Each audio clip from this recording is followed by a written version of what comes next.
olhos. Amém. Senhor Jesus Cristo, é muito bom estar neste lugar, reunido em Teu nome santo. Depois de termos já louvado o Teu nome, Te agradecido, e Te adorado na beleza da Sua santidade, quando nós podemos reunir aqui como uma igreja, como um grupo de pessoas, estamos dispostos a derramar os nossos corações na Tua presença. Eu sei que isso Te agrada, sobe como um cheiro suave em Tuas narinas, como um incenso maravilhoso. E o Senhor se agrada de estar no nosso meio, para repartir conosco com a vida que é a Tua palavra. E nessa noite em especial aqui, Senhor, esse culto de comunhão, qual também estaremos nos achegando à mesa do Senhor, em demonstração que estamos em comunhão contigo. Nós queremos, Senhor, Te louvar por tudo que o Senhor já tem feito, as coisas que o Senhor está fazendo e aquilo que o Senhor ainda vai fazer. E nesse momento, Senhor, o Senhor circuncida os meus lábios para falar a Tua palavra, circuncida os ouvidos dos Teus filhos que vão ouvir e os seus corações que vão receber. Esta é a minha oração e o meu agradecimento no precioso nome de Jesus Cristo. Que assim seja. Amém. Vocês podem sentar, irmãos?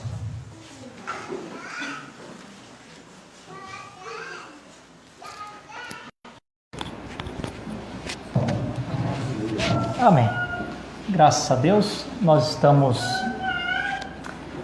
feliz de poder estar aqui junto com os irmãos essa noite. E como no culto de ceia passada, nós estávamos falando a respeito de um assunto bem simples, né? E quando eu cheguei a uma certa altura da pregação, eu percebi que a hora já tinha passado.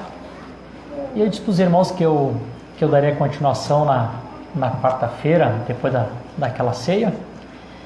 E acabou passando a quarta, eu acabei não falando para os irmãos. Então, eu vou aproveitar que hoje é o culto de ceia, também vou falar pouco, não vou me estender muito. Quero dar aqui o encerramento da pregação que nós iniciamos no outro culto de ceia passada, né? Mas antes, deixa eu só dar um recado para os irmãos. Eu não sei se os irmãos sabem, mas aqui o estado de Santa Catarina parece que foi decretado 15 dias de toque de recolher a partir da meia-noite, alguma coisa assim, né? Alguém me passou assim uma informação. Então eu não sei, está meio incerto assim nosso companheirismo de Ano Novo, que a gente sempre faz as vigílias, né? A vigília de Ano Novo, depois nós nos reunimos na minha casa ali e todos os irmãos participam junto. Eu não sei se esse ano vai ser possível, né, devido ao decreto aí que foi colocado, né? Nós vamos ver como é que vai ficar até mais próximo, para nós nos organizarmos, ou de repente nessa ocasião vamos ter apenas a vigília aqui e depois acho que da meia-noite todo mundo vai ter que ir para casa, né? Se o decreto se estender até o dia 31. E agora não falando de fé, né? Não falando de fé, mas falando de, como é que eu vou dizer assim, falando de nós fazermos a nossa parte, dando a César o que é de César, né? Então, para que nós não tenhamos problema, eu vou pedir que os irmãos tragam suas máscaras sempre nos cultos, né? Para que se tiver alguma fiscalização, alguma coisa assim, a gente não venha ter problema, né, com a justiça, né? Eu sei que os irmãos compreendem que eu não estou tirando a fé de ninguém, né? Só estamos fazendo a nossa parte. Eu estava vendo os irmãos conversando no nosso grupo e percebi que até surgiu ali uma questão a respeito da vacina que está para sair, se vai ser obrigatório, se vai ser facultativo, né? A gente não sabe ainda.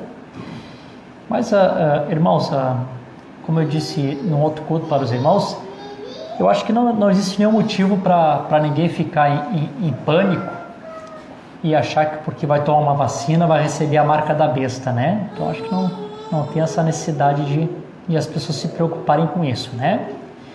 Por exemplo, assim, o irmão Brana foi o homem que foi usado por Deus na parte de cura. Quantos milagres Deus fez na vida do irmão Brana, né? Então, nós conhecemos um homem que tinha fé para orar pelos enfermos, para crer no poder de Deus. Foi o mensageiro, o profeta dessa era, não foi? Né? E o irmão Brana, quando ele ia viajar para o estrangeiro, os irmãos que conhecem a mensagem sabem que isso é verdade, né? Ele era obrigado a tomar vacina para poder entrar em outras nações. Então, o que o irmão Brana dizia, né? Ele dizia assim, que ele tomava aquela vacina porque ele reconhecia que tinha que dar a César o que era de César, né? Então, é claro, se César quiser que nós tomamos vacina e tiver alguma coisa ruim nessa vacina, é claro que nenhum mal vai nos suceder e nem praga alguma vai chegar na nossa tenda, né? Amém? E muito menos porque você vai tomar vacina que você vai ser marcado com a marca da besta, né? Então, irmãos, não se aflijam com essas coisas, né? Não se aflijam com essas coisas. O poder de Satanás não virá na sua plenitude enquanto a noiva de Cristo estiver aqui na terra, né? Então, nós estamos aqui como um atrapalho para Satanás. Ele não pode operar em plenitude enquanto o Espírito Santo estiver na terra com a igreja, não é assim? Amém? Então, para que nós não tenhamos problemas aqui, vamos trazer as máscaras, temos o gel ali, se houver fiscalização, tudo está certinho, podemos continuar com os cultos, os irmãos virem participar, e aqueles que talvez que tenham um pouco de temor também possam ficar mais à vontade, né? Os irmãos concordam com isso, irmãos? Pode ser um amém? Amém? Outra coisa que eu queria dizer para os irmãos, também antes de entrar aqui na palavra, aproveitando que é o nosso culto de ceia, né? É o momento que a gente pode falar algumas coisinhas para os irmãos. Então, irmãos, o nosso celular hoje, ele pode ser tem sido uma bênção para muita gente, né? Claro que alguns pregadores, até eu, né, já fiquei um pouco relaxado. Antigamente a gente tinha que procurar um assunto na mensagem, a gente tinha que procurar, né? Ir lá na estante, desfolhar a mensagem até procurar o assunto. Hoje está mais fácil, né? A gente abre o busca, o mesa, coloca a palavra que está se procurando, você encontra várias mensagens, né? Que fala aquele assunto. Então, não deixa de ser uma bênção, né? Eu creio que quando a voz de Deus traduz uma mensagem nova para o português, automaticamente entra no mesa, né? Então, sempre temos mensagens disponíveis. Podemos ver pregações, tem irmãos que usam o celular até como Bíblia. A maioria dos jovens que cantam aqui, cantam também com o celular, tocam, cifra com o celular. Então o celular pode ser realmente uma bênção para nós, né? Então eu não vou estar vigiando todos os irmãos que estão com o celular aberto na hora do prelúdio, para ver se os irmãos estão lendo a Bíblia, lendo a mensagem, ou se estão respondendo o WhatsApp, né? Então eu gostaria que não precisa ninguém ser vigiado pelo diácono, o pastor dar uma descidinha para ver o que está se passando no celular, que seja da consciência de cada um, que aqui dentro do tabernáculo não é um lugar para responder mensagem no WhatsApp, né? Facebook, que seja dessa forma, né? Se você sentar aqui para você abrir uma mensagem, abrir a Bíblia durante o prelúdio, estar lendo, né? Está bem, não tem problema, né? Como eu disse, se usa o celular para quase tudo. Mas eu gostaria que os irmãos realmente tivessem essa consciência que o tabernáculo não é lugar para responder a ninguém, né? Aqui você entra para ter comunhão com Deus, né? Você vem aqui, você, como diz o profeta, você vem ao altar, né? A primeira pessoa que você vem cumprimentar o Senhor, você vem no altar, você ora aqui, você se senta no banco, você fica em meditação até a hora de começar o culto e todos nós nos envolvermos com o culto. Então, quando entramos aqui para dentro, as coisas lá de fora ficam da porta para fora, né? Então, eu gostaria realmente que todos os irmãos tivessem essa consciência e que ninguém precisasse ser como criança, ser vigiado, cuidado pelo diácono, para estar aqui respondendo mensagens de WhatsApp ou de Facebook, tá bom, irmãos? Amém? Usem para o bem, usem para coisas boas, amém? E eu sei que Deus vai continuar nos abençoando. Vocês estão felizes? Amém. Sei que essas coisas, né, não é muito bom falar, né, mas é necessário, né, irmãos? Senão, daqui a pouquinho parece que a tendência é as pessoas começam a esquecer e começam a perder um pouquinho o temor, saber que o tabernáculo é um lugar que é consagrado exclusivamente para adoração, né? Caso o Senhor, quando se faz uma dedicação do tabernáculo, se consagra aquele lugar exclusivamente para adorar o Senhor e ouvirmos a sua palavra. E o profeta ele foi muito taxativo, duro concernente à ordem da igreja, né? Ele dizia que se uma pessoa se porta mal no culto, ele quebra a ordem daquele culto, ele tira a bênção daquele culto e tira a bênção do próximo culto também. O porquê eu não sei, né? Mas se o profeta disse, porque é verdade, né? Então, vamos procurar, nós que já conhecemos a mensagem, né? Claro que às vezes vem algum visitante e que talvez não conheça, pode não se portar de acordo como nós nos portamos. A gente sabe que as crianças pequenas também não tem como se colocar uma mordaça, a criança faz algum movimento, algum barulho, e isso não chega a ser problema, né? O problema é quando a gente vê pessoas adultas se portando mal, pessoas que conhecem a mensagem, né? Nós temos meia hora de cântico, e nessa meia hora de cântico se procura se fazer o que se pode fazer de movimento, né? As pessoas querem ir no banheiro, coisa assim, né? Alguma necessidade, como eu disse, né? Não falando das mães que tem criança que sabe que tem que se movimentar, ir lá para o berçário, coisa assim. Mas os irmãos que não, né, que querem ir no banheiro, qualquer coisa assim, qualquer movimento, que façam-se na hora do louvor, né?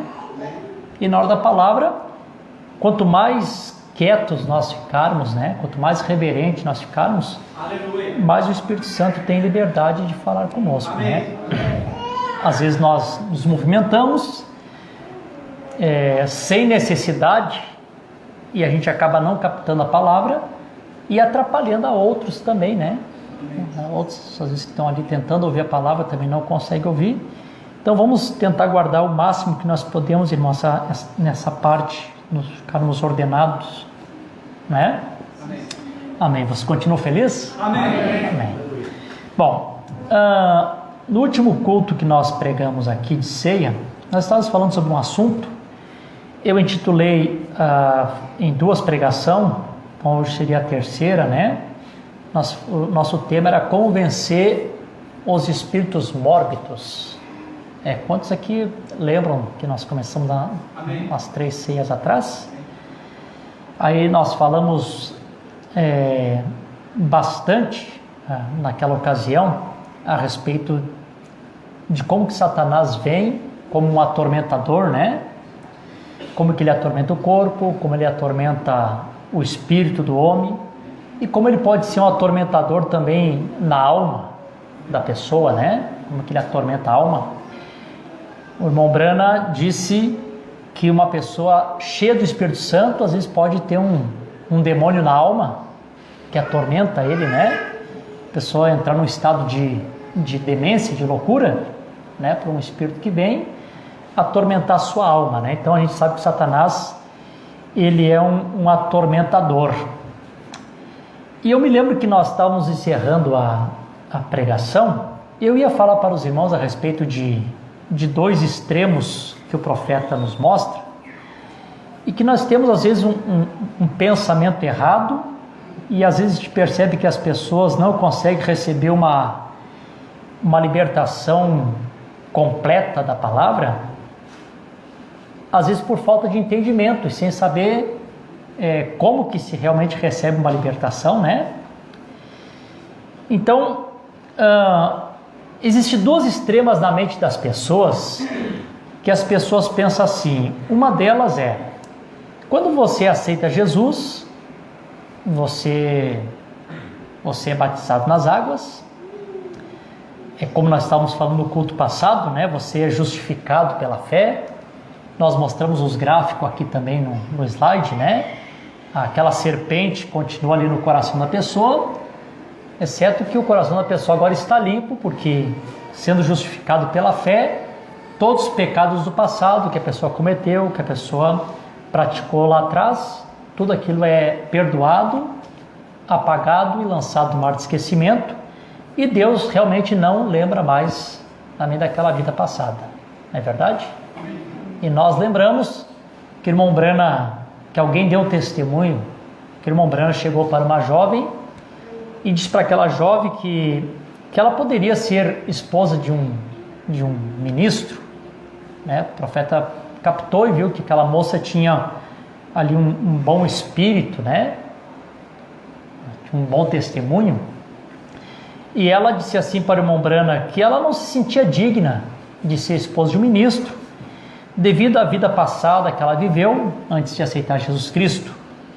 E depois que o irmão Brana se despediu da moça, um irmão que estava com o irmão Brana, que deu o testemunho, perguntou assim: irmão Brana, qual foi o pecado que essa moça cometeu tão grave que ela pensa que ela não poderia ser a esposa de um ministro? Então o irmão Brana disse assim: olha, certamente Deus perdoou seus pecados e a tirou no mar de esquecimento, que nem eu pude ver o que foi que ela cometeu, né? Então, até mesmo o profeta com discernimento não podia saber o que ela tinha feito no passado, porque realmente Deus havia perdoado e zerado, né? Deus estava dando oportunidade para aquela jovem também ter um recomeço, né? Então, quando a pessoa vem para Jesus nessa condição, quando ele é batizado nas águas, ele é justificado pela fé, seus pecados são completamente perdoados, e aí nós queremos ajudar a pessoa. Então como é que nós vamos fazer? Aí a gente agarra e colocamos tipo uma cartilha de regras para a pessoa. Nessa cartilha de regras nós pegamos e começamos a colocar as condições. Agora você aceitou Jesus, não bebe, não fuma, não adultera, não faça isso, não faça aquilo, não. Nós colocamos todos os pontos de regra, né, para a pessoa. Isso uma extrema, né? Colocamos todas as regras. E às vezes nós colocamos essas regras para a pessoa de uma maneira tão religiosa, que às vezes aquilo fica mais como uma lavagem cerebral na cabeça da pessoa, que a pessoa realmente toma aquilo como uma regra e age dentro daquilo como regra. Então, eu não posso fazer isso porque eu sou crente, eu não posso fazer aquilo porque eu sou crente, eu não posso fazer aquilo outro porque eu sou crente. E nós que conhecemos a revelação sabemos que não é esse o pensamento que se deve ter, né? O pensamento é: não fizemos porque amamos a Jesus, porque Jesus transformou nossas vidas, né? Então não seria essa lavagem cerebral, não faz, zap. E aquilo fica como uma lavagem e as pessoas ficam com aquilo memorizado, como um estatuto, um livro de regras, né? Amém? E a outra extrema que se coloca, que outros dizem, eles dizem assim: não te preocupa, é Deus que te liberta, né? Não é assim que alguns dizem? Não te preocupa, irmão, você vem como está, e Deus vai te libertar, é Deus que trabalha, e no trabalhar de Deus você acaba sendo, de uma certa forma, você acaba sendo liberto, né? Então eu já ouvi muito essa frase. Quem é que já ouviu essa frase, alguém dizer aí, é Deus que liberta? A gente ouve bastante essa frase, né? Então, nós temos essas duas extremas que são colocadas diante da pessoa que aceita Jesus. E como é que eu poderia dizer para os irmãos aqui? Poderia dizer dessa forma, que ambas as maneiras estão certas e ambas as maneiras estão equivocadas, né? A maneira que é feito, então, tanto de uma forma quanto de outra forma, as duas podem estar corretas e as duas podem estar erradas. Os irmãos compreendem? Amém. Quantos aqui creem que a mensagem da hora está exatamente de acordo com as Escrituras? Amém. Quantos creem aqui que esse profeta nunca saiu da Bíblia? Amém. Ele sempre foi um profeta bíblico. O profeta nunca se desviou da palavra. Amém. E eu falei no culto aqui passado para os irmãos, que se nós lermos alguma mensagem, e aquela mensagem parece que não está de acordo com as Escrituras, certamente nós temos lido ela mal. Então nós temos que voltar e ler de novo, e saber que esse profeta é um profeta escriturístico, é um profeta da Bíblia. Nunca saiu fora das Escrituras. Amém? Então, diante desse quadro aqui, eu quero ler uma escritura aqui com os irmãos. Quero que os irmãos me acompanhem aqui, minha linha de pensamento. Então, quando a pessoa vem para Jesus, ele vem naquele tipo lá do Velho Testamento. É como se ele estivesse chegando no tabernáculo. E os irmãos lembram que quando nós colocamos aqui a semana passada o tabernáculo, ou na última ceia, o tabernáculo era dividido em 3 partes, né? Nós tínhamos o átrio, que é o pátio do tabernáculo.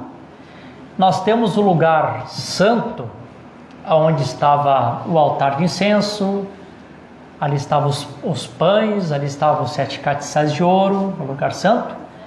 Nós temos o véu interior, que separava o lugar santo do lugar santíssimo, onde estava a arca do Senhor,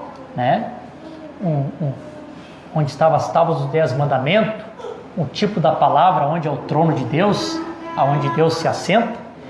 E ali havia o propiciatório, sobre aquela arca, onde o sacerdote colocava ali o sangue uma vez por ano, quando ele entrava ali, para fazer o sacrifício por ele e pelo povo. Então aí estava o tabernáculo.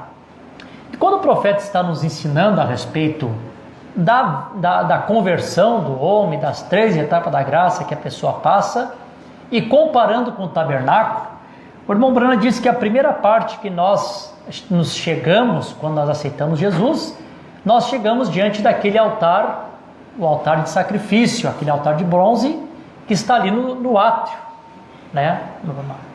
no ponto de entrada. E a gente sabe que bronze é justiça, ou juízo, ou pecado julgado. Então a pessoa primeiro ele tem que passar por ali e ter um julgamento dos seus pecados, Então a gente sabe que o julgamento do pecado daquela pessoa, ele era julgado através do sacrifício que ele trazia. Então quando ele trazia o sacrifício, aquele animalzinho que estava morrendo, balindo, estava levando a culpa daquela pessoa que vinha ali para fazer seu sacrifício. Então aquele altar de bronze estava dizendo que aquele pecado havia sido julgado e uma vida tinha se extinguido por causa daquele pecado. Não é assim? Amém. A Bíblia diz que o salário do pecado é a morte. Então se há pecado tem que ter morte. Então quando alguém pecava, o sangue tinha que aparecer para que pudesse então para que pudesse aplacar a ira de Deus contra aquela pessoa, E aí, aqui no livro de Levíticos, no capítulo 1, versículo 2, Deus disse assim, até o verso 3: Fala aos filhos de Israel e diz-lhe: se alguém de vós oferecer uma oferta ao Senhor, oferecerei as vossas ofertas do gado, da manada e de rebanho. Se a sua oferta for um sacrifício queimado do rebanho, que ele ofereça o macho sem defeito, e ele oferecerá a sua própria vontade à porta do tabernáculo da congregação perante o Senhor. Então, pense bem nessa parte aqui. Primeiro, ele tinha que vir, a Bíblia diz, de acordo com a sua própria vontade. Não é assim? Aleluia. Viu aqui? Que ele traga um macho sem defeito e ele oferecerá de sua própria vontade. Não é alguma coisa que alguém começasse a empurrar ele. Rapaz, vai lá, rapaz. Tu pecou, leva o teu sacrifício. Vai lá e faz o sacrifício para Deus.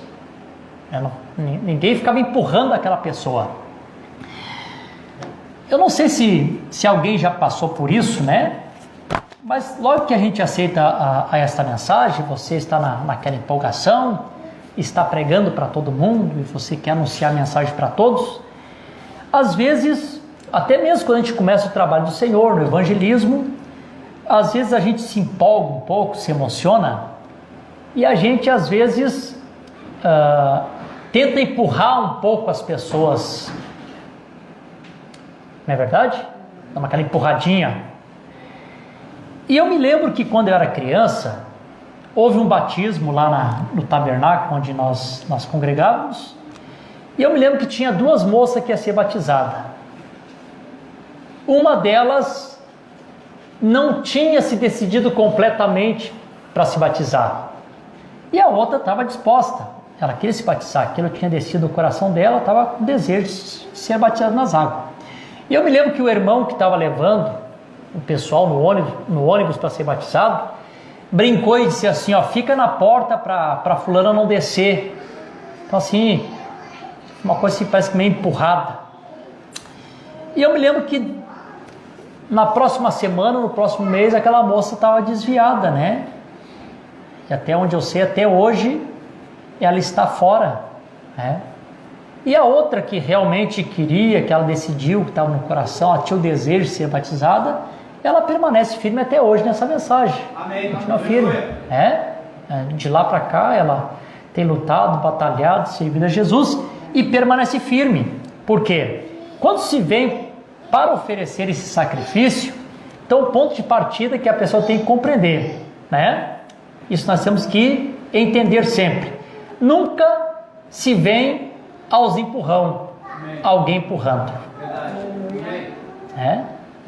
Nunca pode ser uma coisa que alguém esteja falando, vai, faz. O que as escrituras estão dizendo aqui? Que a pessoa vem pela sua própria vontade. Quem é que aceitou Jesus pela sua própria vontade? Que levanta a mão. Você aceitou pela própria vontade, né, irmão? Deus falou no teu coração, você ouviu algo da parte de Deus que mexeu contigo. Aquilo ficou trabalhando e você desejou seguir a Jesus, não foi assim?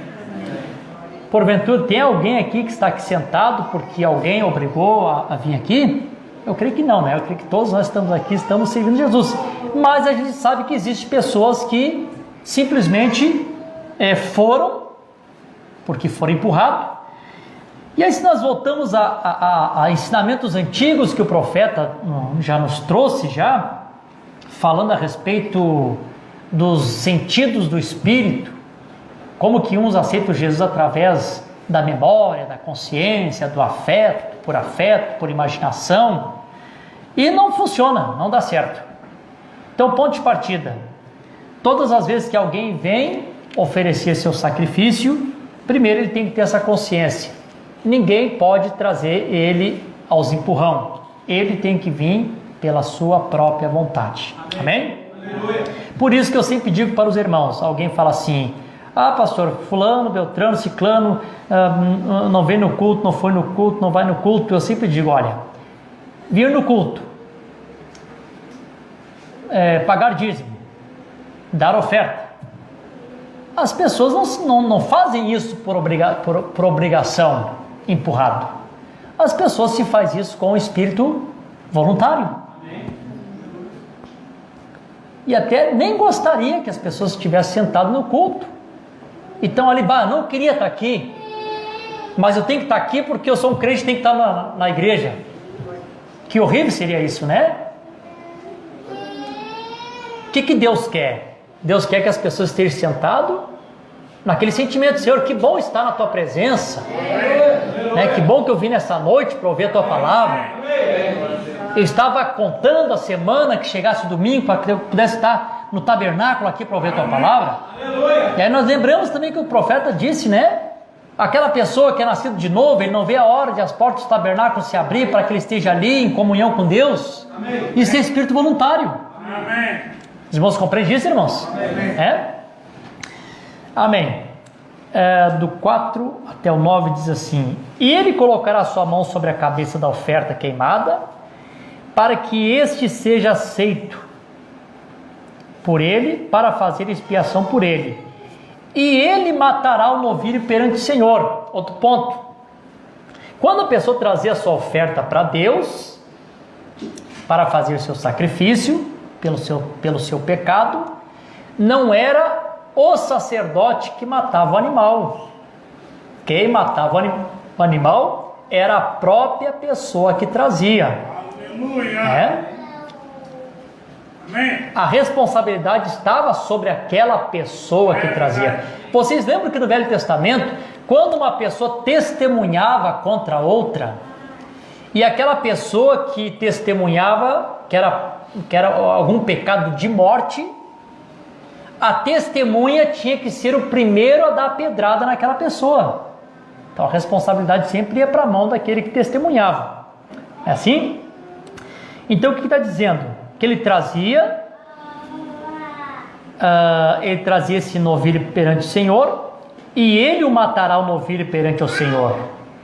Os sacerdotes, filhos de Arão, trarão o sangue, espargirão o sangue ao redor, sobre o altar que está à porta do tabernáculo da congregação. Ele esfolará a oferta queimada e partirá os seus pedaços. Isso que o que a pessoa que trazia o sacrifício tinha que fazer.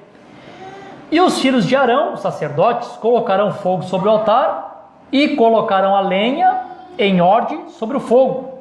E os sacerdotes, filhos de Arão, colocarão a parte da cabeça, a gordura, em ordem sobre a lenha que está no fogo, que está sobre o altar.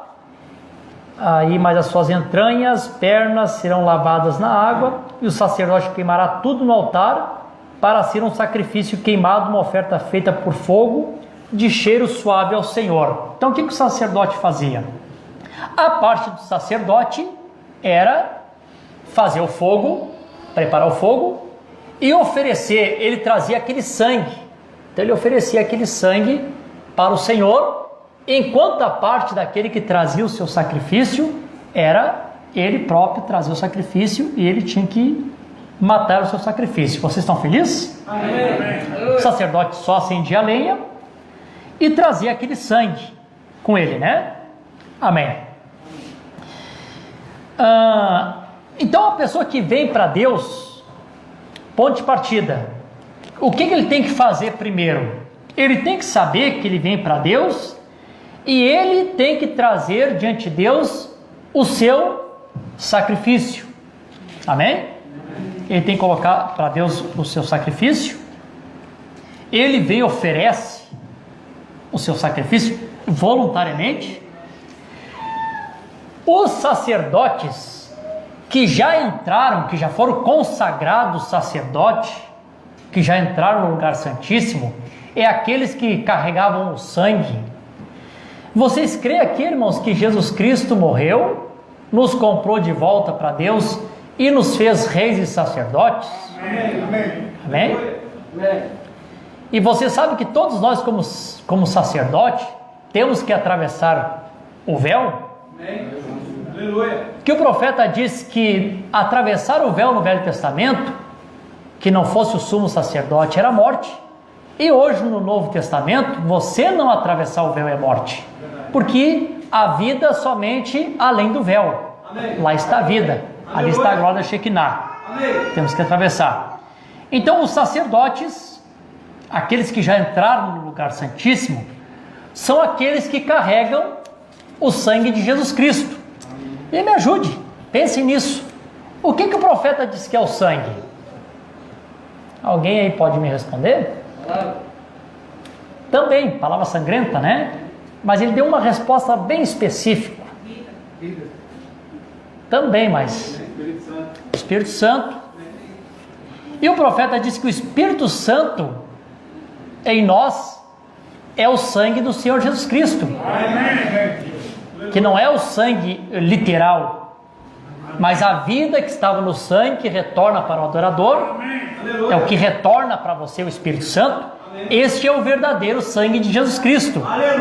E esse sangue de Jesus Cristo, que é o Espírito Santo, que retorna para você, que é o sangue que você como sacerdote carrega, vocês compreendem?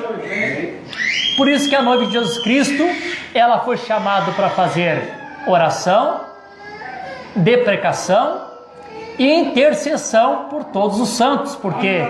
Porque você não nas tuas veias literal, mas nas tuas veias espiritual, você carrega o sangue de Jesus Cristo. Amém? Aleluia. Louvado seja o nome do Senhor. Você, como noiva de Jesus Cristo, você traz duas coisas. Vocês que já entraram, vocês trazem sangue, a vida, e vocês trazem esse fogo. Amém? Porque o Espírito Santo também é um fogo consumidor. Você compreende isso, irmãos? Aqui mostra, na escritura que eu li, que o indivíduo por si mesmo traz o seu sacrifício.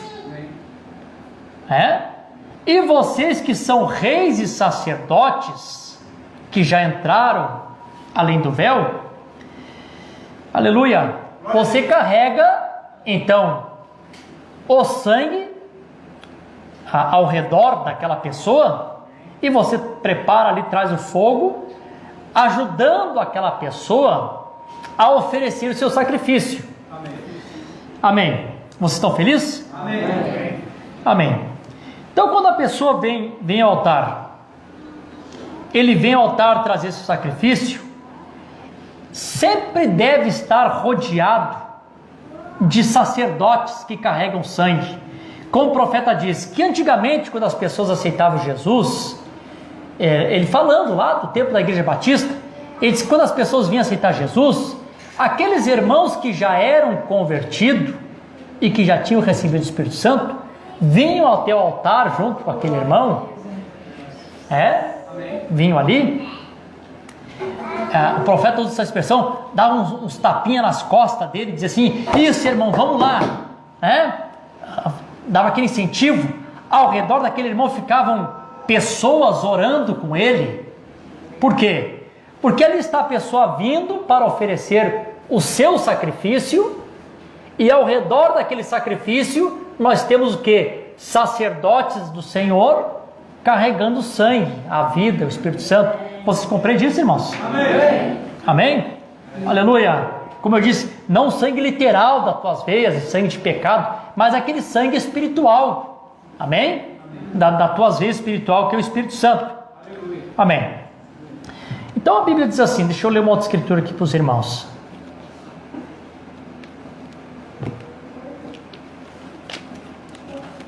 Amém. No livro de Romanos, a escritura bem conhecida, Romanos, no capítulo 12. Deixa eu achar aqui rapidinho.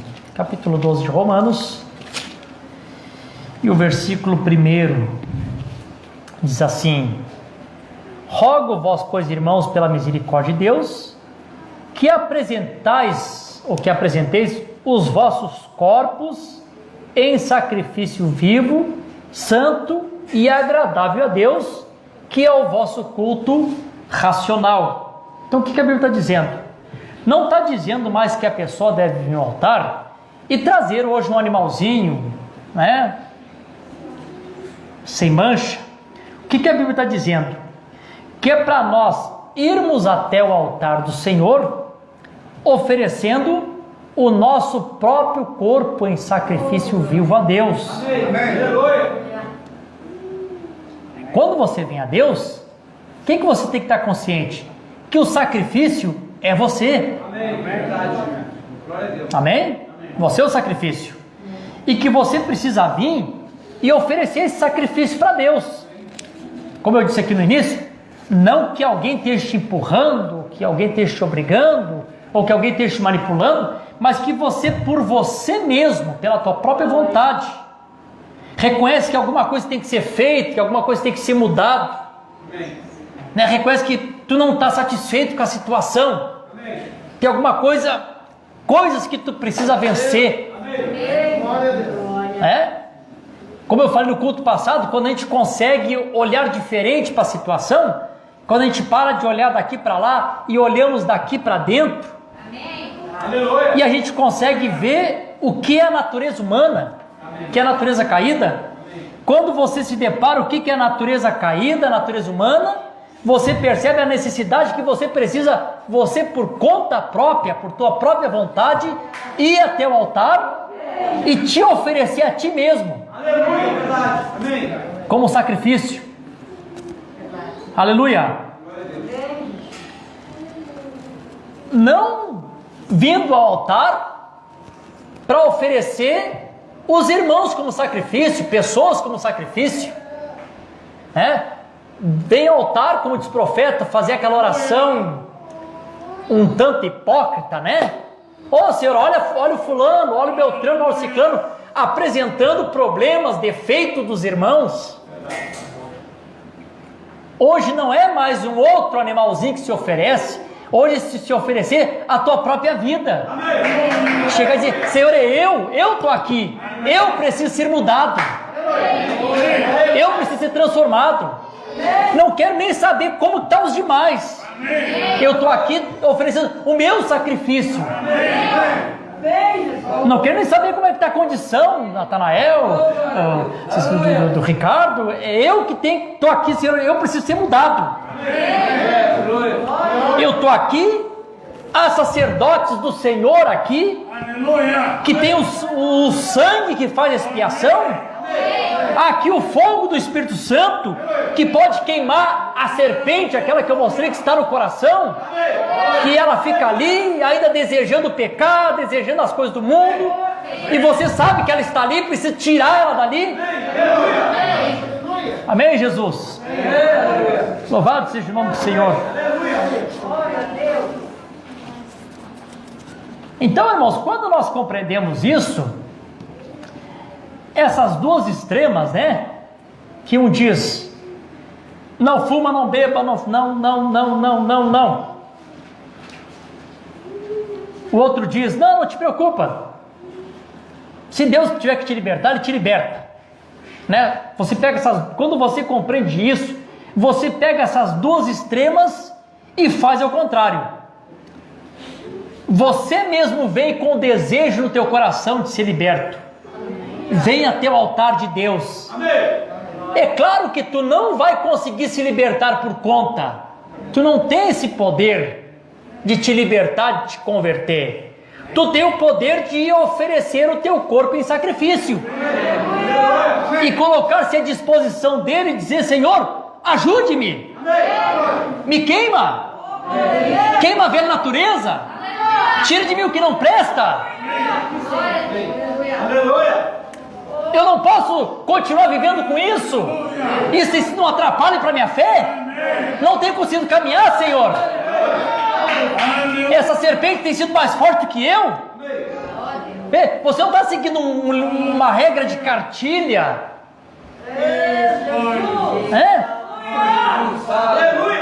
Deixa a serpente no meu coração, desde que eu não faça, que eu não faça. Não, eu não estou satisfeito em não fazer. Nós temos que estar satisfeitos em ela sair do coração, ela ser queimada, natureza mudada.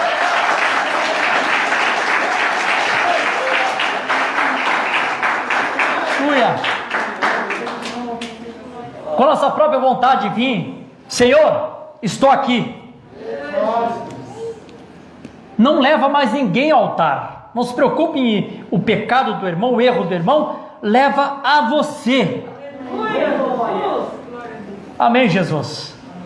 E aqueles, amém, que já tem o sangue sacerdote ao redor, ajudando aquela pessoa que veio ao altar, trazer sua oferta, o seu sacrifício, em oração, intercessão. Vocês podem dizer amém a isso? Amém. Aleluia. O profeta disse assim, deixa eu ler um parágrafo aqui. Na mensagem Apocalipse capítulo 4, segunda parte, o profeta diz assim: agora, o que está no ato exterior, esta é a carne, vê?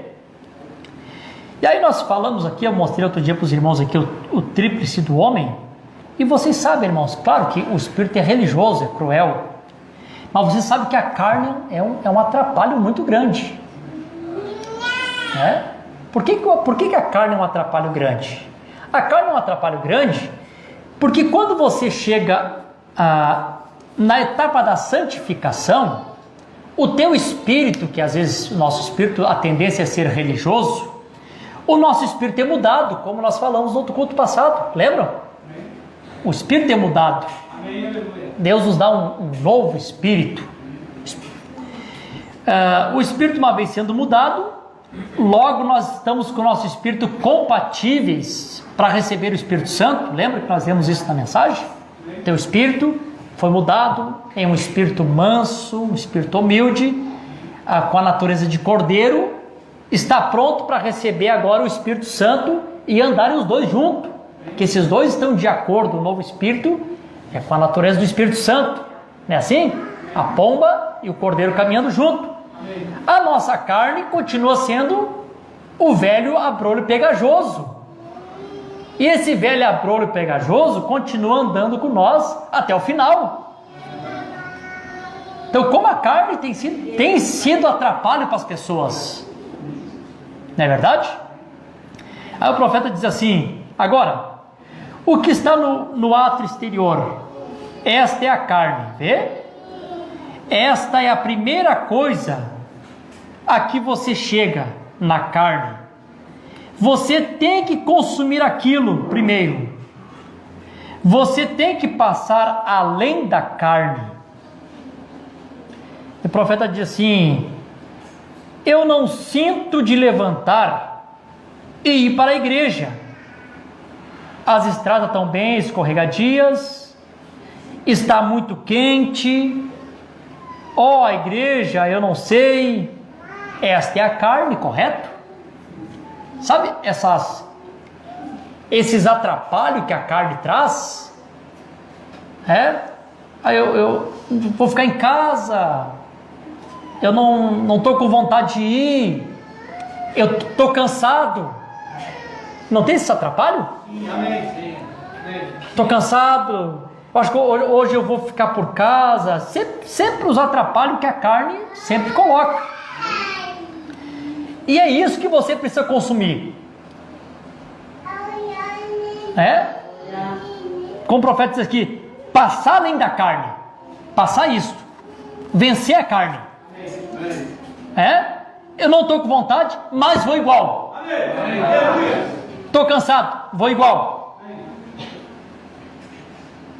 E aí a pessoa pode dizer: estou cansado. Eu estava lendo uma mensagem outro dia, e o profeta disse: essa madrugada eu levantei para orar, e eu tirei uma perna da cama, e depois com dificuldade tirei a outra perna da cama, dando a entender que ele sabia que ele tinha que buscar Deus, Deus estava movendo para que ele orasse, e ele sentiu que ele estava tão cansado que ele teve que quase que tirar suas pernas de cima da cama para que ele pudesse orar.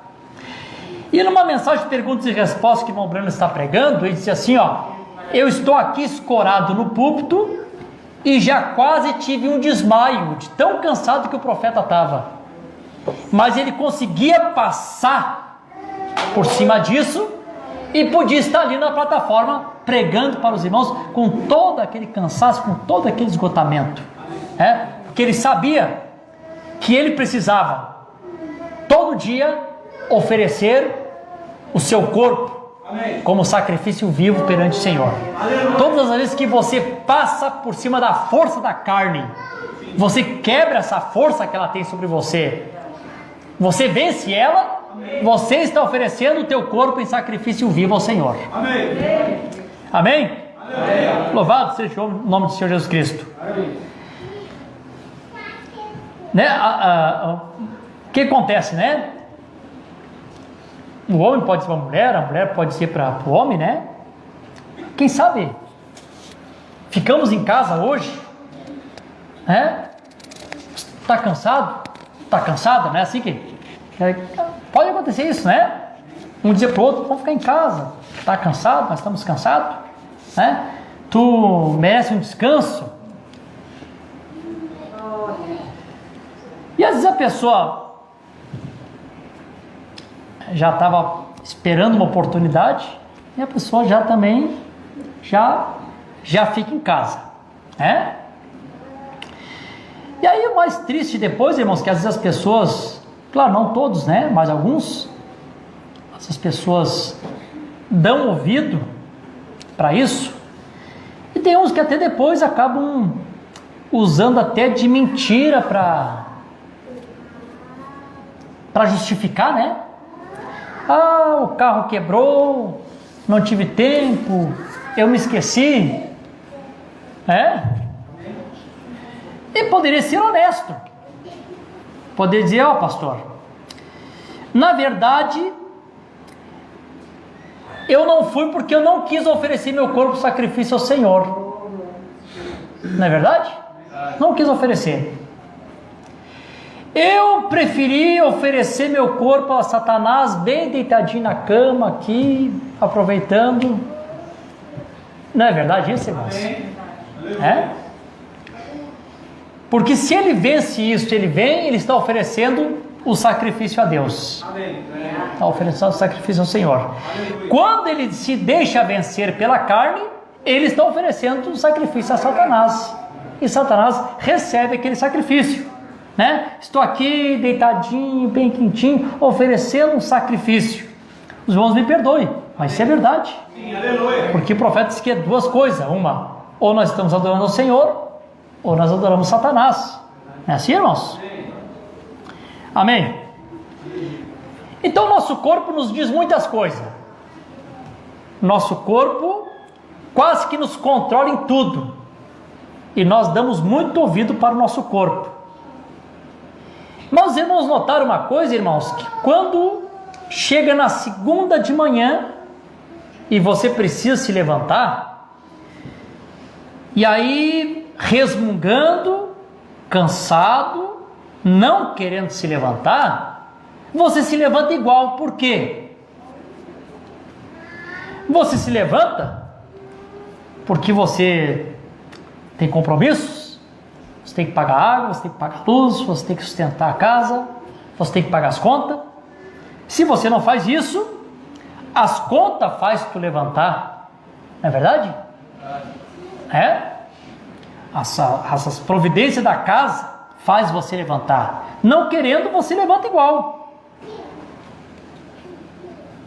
Amém, Jesus? Amém. Aí você levantar igual. É o que acontece. Quando nós temos o discernimento, irmão, que a vida eterna, a salvação, é muito mais importante que as contas, que a providência da casa. Olha, irmãos, você daria muito mais valor em se levantar e ir para a presença de Deus do que mesmo se levantar. Da mesma forma que você tem aquela preocupação de se levantar, porque você tem que trabalhar e pagar seus compromissos. Aí você diz, eu não fui porque eu estava cansado. Tá, e você deixou de trabalhar porque estava cansado? Não, mas eu tenho que pagar minhas contas. Tá, e a vida eterna? Amém. Aleluia. Glória a Deus. E a vida eterna? O que tem mais valor? Amém, Jesus? Aleluia.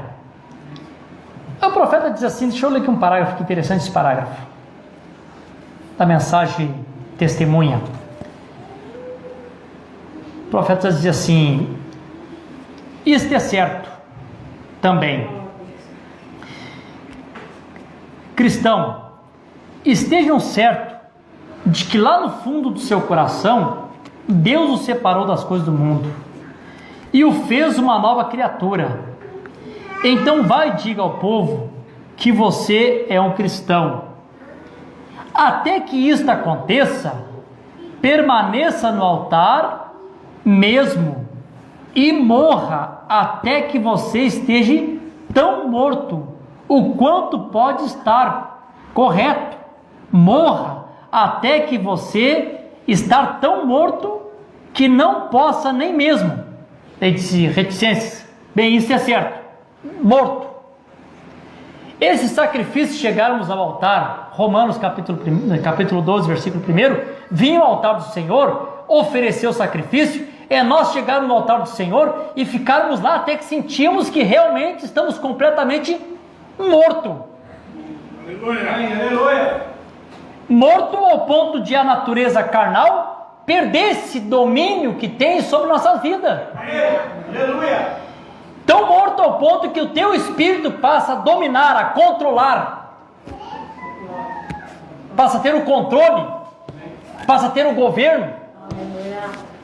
Amém, Jesus? Quando Deus fez o homem, a sua imagem conforme a sua semelhança, Deus fez aquele homem espiritual, e a esse homem espiritual foi dada uma ordem, que ele tivesse o domínio, que ele tivesse o governo sobre todas as bestas do campo, não foi isso? Quando Deus formou o homem do pó da terra, essa parte matéria, física, essa parte carnal, essa parte foi feita à imagem e semelhança das bestas, diz o profeta, não foi isso? Então, se esse aqui, irmão, está à imagem e semelhança das bestas, e esse que está aqui dentro, sendo restaurado, a imagem e semelhança de Deus, então chega o tempo em que a imagem e semelhança de Deus começa a ter novamente o controle, o domínio. E esse aqui de dentro começa a dominar o de fora. Amém? Assim como Adão espiritual controlava toda a natureza, esse Adão, esse novo Adão, Cristo dentro de nós, o Espírito renovado, começa a ter o controle, o domínio desse aqui de fora, começa a colocar ele completamente em sujeição. Amém, Jesus? Aleluia. Aleluia. Louvado seja o nome do Senhor. Deixa eu ler mais um parágrafo aqui para os irmãos. O profeta diz assim, na mensagem: se Deus é conosco, onde estão as suas maravilhas? Mais ou menos uma repetição do que eu li aqui. Ele disse assim: entretanto, se existir qualquer um de vocês com a natureza de pacto, se existir qualquer um de vocês com a natureza de pacto, nós temos um grande tanque aqui, vê? Se vocês podem cheirarem, se vocês podem sentir a brisa de que Deus permanece Deus, se você sentir a brisa do céu esta noite, que Deus conserve sua palavra, e Ele é um Deus operador de milagre, e você ainda não recebeu o Espírito Santo, cheire a água. A primeira coisa que Ele disse para você fazer, certamente, arrependa-te do fundo do seu coração, e se coloque como sacrifício no altar. Amém? Não está concordando com o que eu estou dizendo para os irmãos? Se ofereça como sacrifício no altar, e você será consumido do mundo e nascido outra vez do Espírito, e seja batizado no nome de Jesus Cristo, e te encherá com o Espírito Santo. Vá através desse processo, correto? Não venha estreitar a mão do pregador, colocar o seu nome no livro, porém, morra até o ponto em que você não possa saber do mundo nunca mais. Amém. Amém, Jesus? Amém. Aleluia. O profeta disse: Abel morreu no mesmo altar com a sua ovelha. Quando Abel trouxe aquele sacrifício para Deus, matou aquele cordeirinho, trouxe para Deus, o profeta disse que quando Caim matou Abel, matou exatamente no mesmo lugar aonde ele tinha oferecido seu sacrifício. Aí o profeta diz: vem e faça como Abel, morra com o teu sacrifício. Amém. Aleluia. Amém, Jesus? Aleluia. Aleluia. Abel morreu no mesmo altar com a sua ovelha, e o único caminho que você estará indo certo a Deus é morrendo no altar com Cristo. Amém, Jesus? Até que todas as coisas se tornem obscuras ao seu redor, morra lá, e quando você nascer de novo, você será uma nova criatura em Cristo. Glória. Amém, Jesus? Se os irmãos compreendem isso, irmãos? Aleluia. Aí nós colocamos o Senhor Jesus Cristo como o nosso exemplo em tudo, né? E nós cremos que Ele é. Você crê que Jesus Cristo é teu exemplo? Amém. Amém. Então nós temos aqui uma escritura, deixa eu ler aqui essa escritura para os irmãos. O Senhor Jesus Cristo, Evangelho de São Mateus 26, versículo 42. Eu estava uma ocasião vendo um documentário a respeito desse quadro que Jesus está passando aqui no Jardim de Getsêmani, que diz que Jesus Cristo suou gotas de sangue,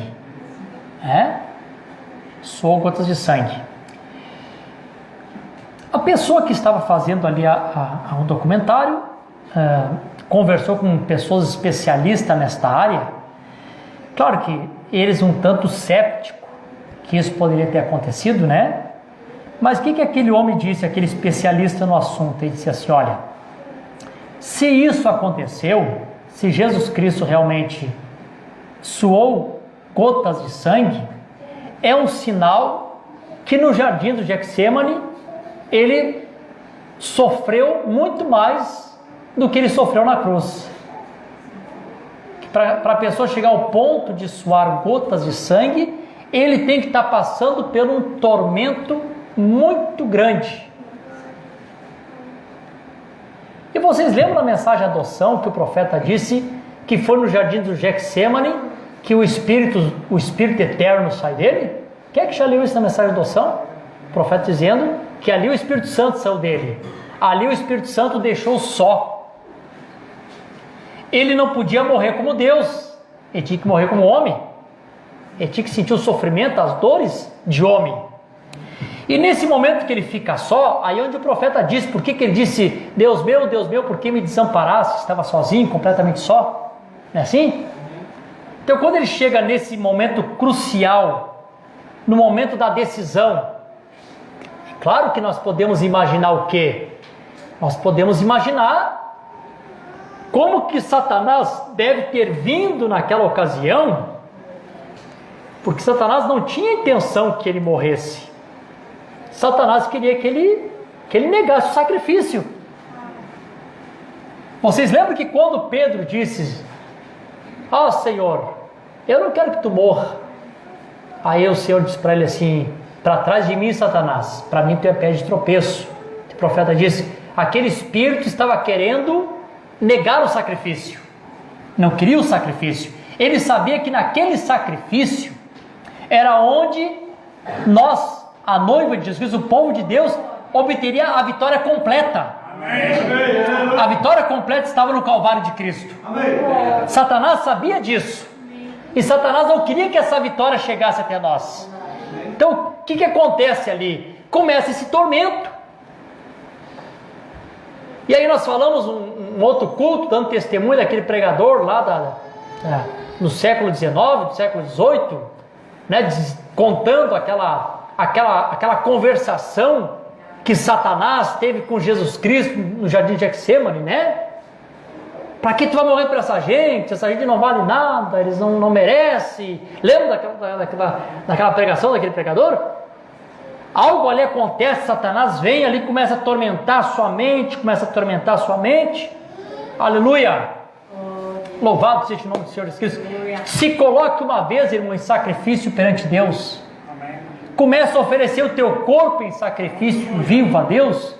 Daqui um pouquinho tu vai perceber que o inferno todo vem sobre você, e começa a te dar 1001 motivos para você sair do altar de Deus. Tudo começa a acontecer para você sair dali, porque Satanás sabe que se tu permanecer ali até que você morra para o mundo, ali está a tua vitória, e ele não quer que você tenha essa vitória. Né? Vai para ali, permanece ali, e você vai ver o tormento que tu vai passar. Aleluia. Louvado seja o nome do Senhor Jesus Cristo. Não é assim que acontece, irmão? Quem se colocou uma vez no altar de Deus sabe que isso é verdade. Você chega ali, olha, irmão, é verdade. Por exemplo, assim, quando você está orando, pode ver, irmão, a primeira fase da oração é um desconforto enorme. Aquele desconforto é tão grande que parece que a tua oração não passa do teto. E a maioria das pessoas não vence esse desconforto.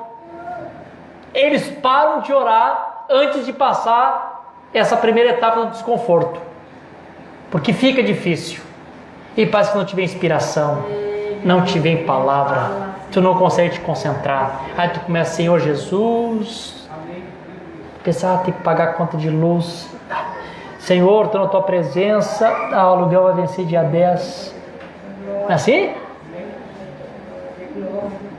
Vem aquele desconforto, todo tipo de pensamento surge, pensamento, e a maioria das pessoas não passa na etapa do desconforto, se levantam, aí você vai, tirei ele do altar, aleluia. Deus nos ensina a vencer, irmãos. Deus nos ensina a chegarmos até o final desse sacrifício. Deus nos ensina a trazermos um sacrifício vivo e oferecermos diante a Deus. E como permanecer ali, passar essa zona do desconforto.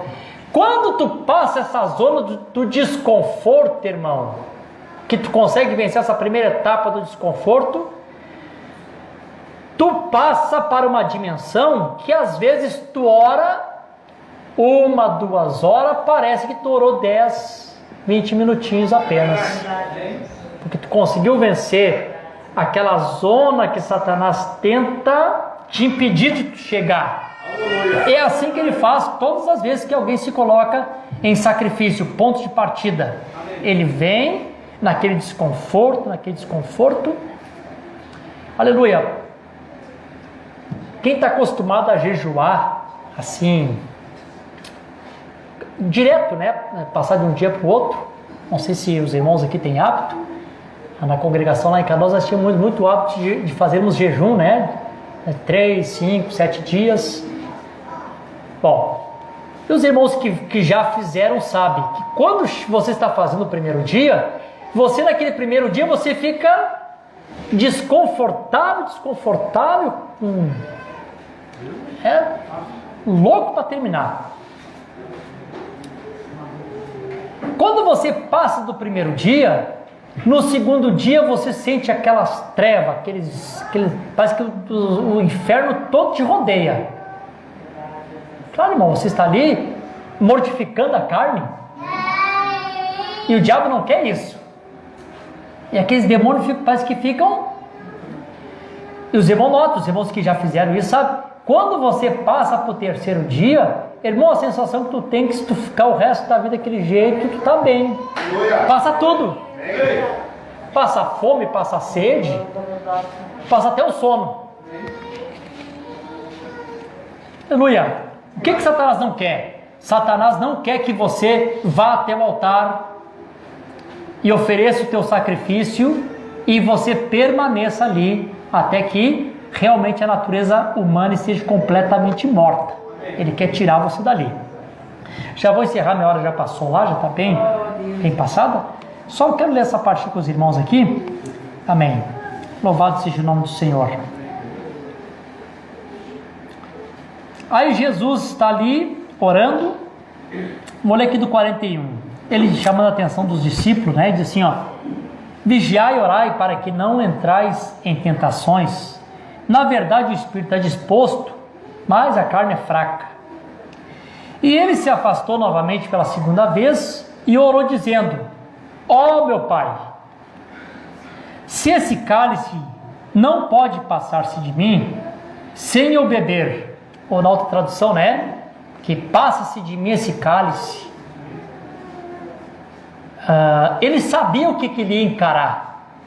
Disse: ó Pai, se possível, passa de mim esse cálice. Mas ao mesmo tempo, ele fala a frase que todos nós deveríamos usar sempre: contanto que seja feito a tua vontade. Amém. E não a minha. Amém? Amém? Amém. Você pode fechar os teus olhos, inclinar a tua cabeça? Você pode repetir comigo, teus olhos fechados. Repete comigo, eu vou falar, você vai repetir comigo. Bem forte. Que se faça a tua vontade e não a minha. Mais uma vez, irmão, de coração. Que se faça a tua vontade e não a minha. Pai Celestial, no nome do Senhor Jesus Cristo, meu Deus, nós oramos nessa noite. Aleluia. Estamos aqui, Senhor, ouvindo a Tua palavra. O Senhor nos ensinando a como sermos melhores cristãos e a como Te servir melhor. E talvez essa noite que ainda não souberam também como vencer, talvez tenha perguntado: Senhor, como poderia vencer? Como eu posso vencer? Como eu posso derrotar a Satanás? Como o profeta disse, mata a Satanás que está em ti. Talvez as pessoas se perguntam: como eu posso fazer isso, Senhor? De que maneira que eu posso vencer? E sei que o Teu Espírito Santo sempre traz a resposta daquilo que nós precisamos, daquilo que nós estamos dependendo. E Deus vem nessa noite por meio da Sua palavra e nos diz para nós chegarmos até o Seu altar. Amém. Por nossa própria vontade, um desejo ardente em nós, como nós cantamos, um desejo ardente de sermos como o Senhor Jesus Cristo, de sermos como ti, Senhor. Vim com o nosso próprio desejo, com a nossa própria vontade, acompanhado de nossos irmãos sacerdotes, que uma vez atravessaram o véu e que trazem nas suas veias espiritual o sangue de Jesus Cristo, Teu Espírito, que trazem o fogo para queimar o sacrifício. E aquele que ainda não pôde vencer, poder chegar-se no altar do Senhor, permanecer no altar do Senhor, dizer: Senhor, eu preciso ir além da minha carne, eu preciso vencer a força da minha carne, Senhor. Me ajuda, Senhor. Que possa sempre ter no coração dos Teus filhos essa mesma frase que o Senhor disse: contanto que seja feita a Tua vontade e não a minha. Que seja sempre a vontade do Senhor em nossa vida, que seja sempre a vontade do Senhor no que formos fazer, que seja sempre feita a vontade do Senhor em todos os tempos, em todas as decisões de nossa vida, que sempre seja feita a Tua vontade, Senhor. Deixa a Tua igreja, os Teus filhos, as Tuas filhas, nesta noite sair, meu Deus, amém, com esta chave de vitória que Deus tem lhes dado nessa noite. E eles descobriram o segredo, aleluia, de como passar além do véu, passar além da carne, e poder oferecer os seus corpos em sacrifício vivo e agradável ao Senhor. Nos abençoe nesta noite, meu Pai. Esta é a minha oração e o meu agradecimento pelo precioso nome de Jesus Cristo.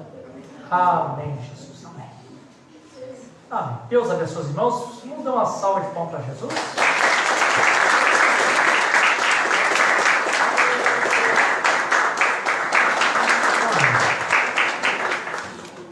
Vamos ler a Escritura da Ceia, 1